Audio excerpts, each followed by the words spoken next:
Lay continues to claim he did nothing wrong. Joining us now with more on what to expect as the case proceeds is Joe Tacopina. He is criminal defense attorney, former federal prosecutor. Joe, good morning. Good to see you again. Good morning, Bob. We've been speculating on the nature of what's going to unfold here for Lay. The point has been made that they apparently have built this case very carefully, very slowly, doing the underlings first, getting a plea deal from Fastow. Are they going to say they're going to zoom in on Skilling and Lay?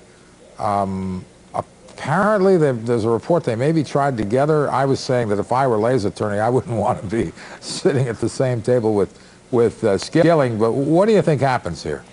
Well, you know, I mean, as far as the joinder and severance, I don't know about them being tried together. I think, you know, because the timing of the indictments is so drastically different, I'm not sure that will happen.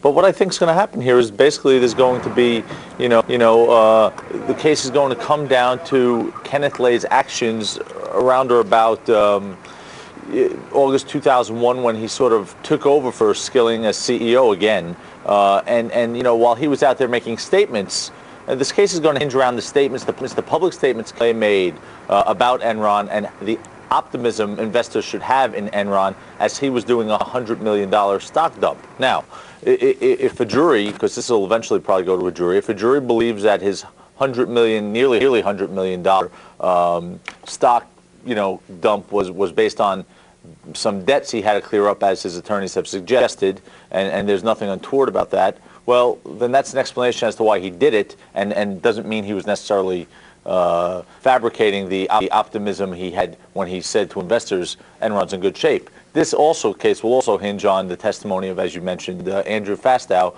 the former finance chief at Enron, who has signed a cooperation agreement and is now going to say, yes, I did wrong, but he told me to do wrong, or he knew what was going on, in hopes to try and get leniency.